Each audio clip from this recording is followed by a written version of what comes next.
നമസ്കാരം. ജനയുഗം പൊളിറ്റി പ്രോബിലേക്ക് സ്വാഗതം.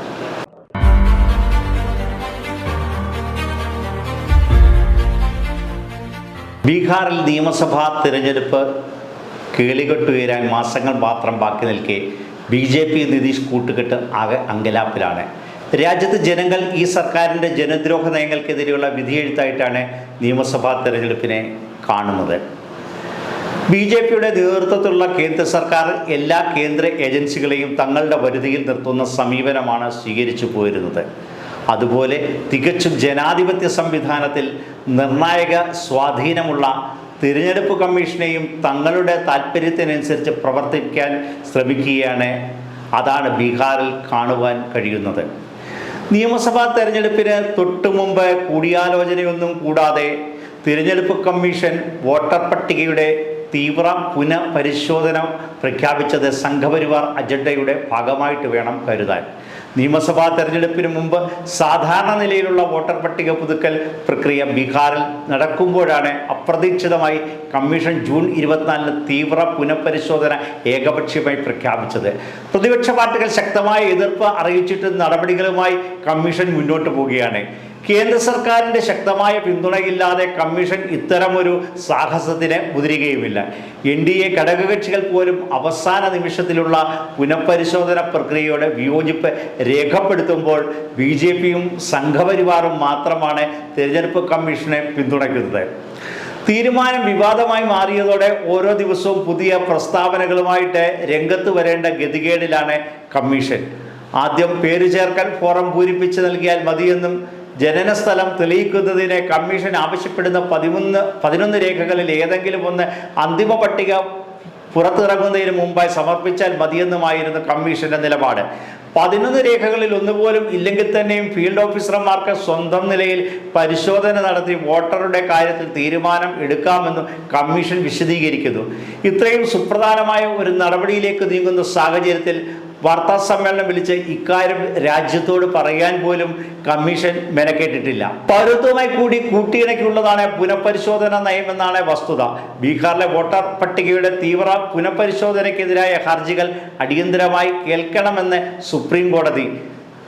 അതിന്മേലുള്ള ഹർജികൾ നടക്കുന്നു. CPI, RJD, കോൺഗ്രസ്, ശരത് പവാറിന്റെ NCP, CPI, ML, liberation, JMM, Shivsena, SP, DMK, association for the democratic reforms തുടങ്ങിയവയാണ് ഹർജി നൽകിയിട്ടുള്ളത്.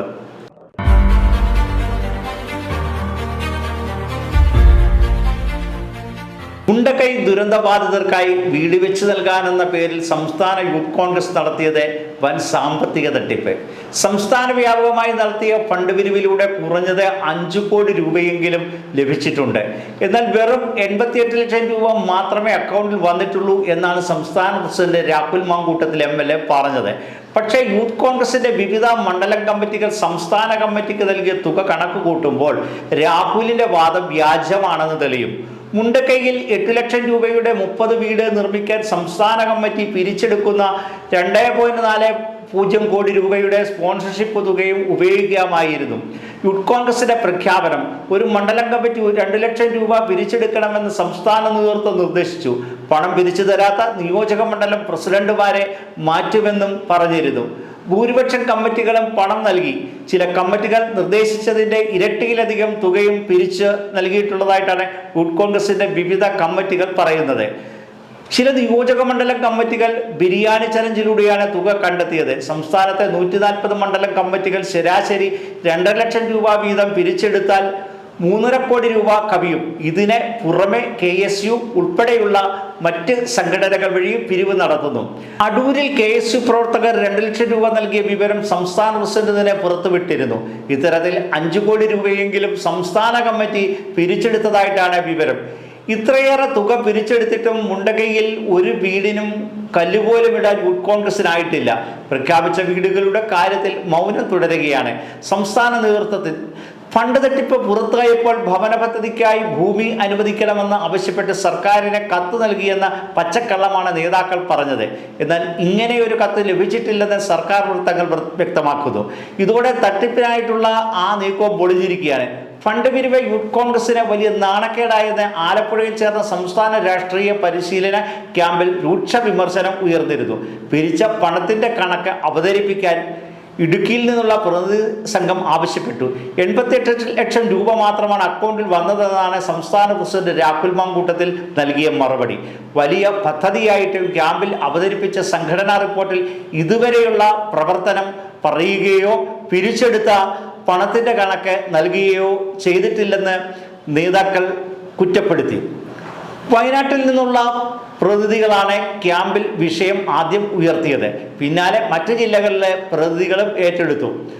സംഭവത്തിൽ യൂത്ത് കോൺഗ്രസ് നേതൃത്വത്തിനെതിരെ കോലഞ്ചേരി സ്വദേശി ഹൈക്കോടതി അഭിഭാഷകനുമായ TR Lakshmi Ernakulam central police സ്റ്റേഷനിൽ പരാതി നൽകിയിട്ടുമുണ്ട്. Youth Congress president Rahul Mamkootathil, vice പ്രസിഡന്റുമാരായിരിക്കുന്ന Abin Varkey, Aritha Babu, T Anuraja, Vaishakh S Darshan, Vishnu Sunil, VK Shibin, OK Janeesh എന്നിവർക്കെതിരെയാണ് പരാതി. വയനാട് മുണ്ടക്കൈ ദുരന്തബാധിതർക്ക് വീട് നിർമ്മിക്കാൻ വീണ്ടും ഫണ്ട് പിരിക്കാൻ നിയോജകമണ്ഡല പ്രസിഡന്റുമാർക്ക് നിർദ്ദേശം നൽകിയിട്ടുണ്ട്. യൂത്ത് കോൺഗ്രസ് സംസ്ഥാന പ്രസിഡന്റ് രാഹുൽ മാങ്കൂട്ടത്തിലാണ് ഇതിന് മുൻകൈ എടുത്തിരിക്കുന്നത്. സംസ്ഥാന കമ്മിറ്റി അംഗങ്ങളുടെ നവമാധ്യമ ഗ്രൂപ്പിലാണ് ജൂലൈ 2-ന് രാഹുൽ നിർദ്ദേശം നൽകിയത്. വയനാട് ദുരന്തബാധിതർക്ക് യൂത്ത് കോൺഗ്രസ് പ്രഖ്യാപിച്ച ഭവന പദ്ധതി എങ്ങും എത്തിയിട്ടില്ലെന്നും ഇത് സംഘടനയ്ക്ക് നാണക്കേടായെന്നും ആലപ്പുഴയിൽ നിന്ന് സംസ്ഥാന രാഷ്ട്രീയ പരിശീലന ക്യാമ്പിൽ രൂക്ഷ വിമർശനം ഉയർന്നിരുന്നു. ഇതോടെയാണ് മുഖം രക്ഷിക്കാനുള്ള നീക്കം. പിരിവ് തുടങ്ങി ഇത്ര നാളായിട്ടും പണം നൽകിയിട്ടില്ലെങ്കിൽ ഭാരവാഹിത്വത്തിൽ നിന്ന് പുറത്താക്കുമെന്നും കോൺഗ്രസിലെ ഏത് ഗ്രൂപ്പിന്റെ ഭാഗമാണെങ്കിലും ഏത് നേതാക്കൾ ആവശ്യപ്പെട്ടാലും തിരിച്ചെടുക്കില്ലെന്നും ഭീഷണിയാണ്. വീണ്ടും പണപ്പിരിവിനായി ഇറങ്ങിയാൽ ജനങ്ങൾ പ്രതികരിക്കുമെന്നും ഇതുവരെ പിരിച്ച പണത്തിന്റെ കണക്ക് പരസ്യപ്പെടുത്തണമെന്നും ചില നേതാക്കൾ ആവശ്യപ്പെട്ടു. 2024 ഓഗസ്റ്റിലാണ് ദുരിതബാധിതർക്കായി യൂത്ത് കോൺഗ്രസ് 30 വീട് നിർമ്മിച്ചു നൽകുമെന്ന് വാഗ്ദാനം നൽകിയത്.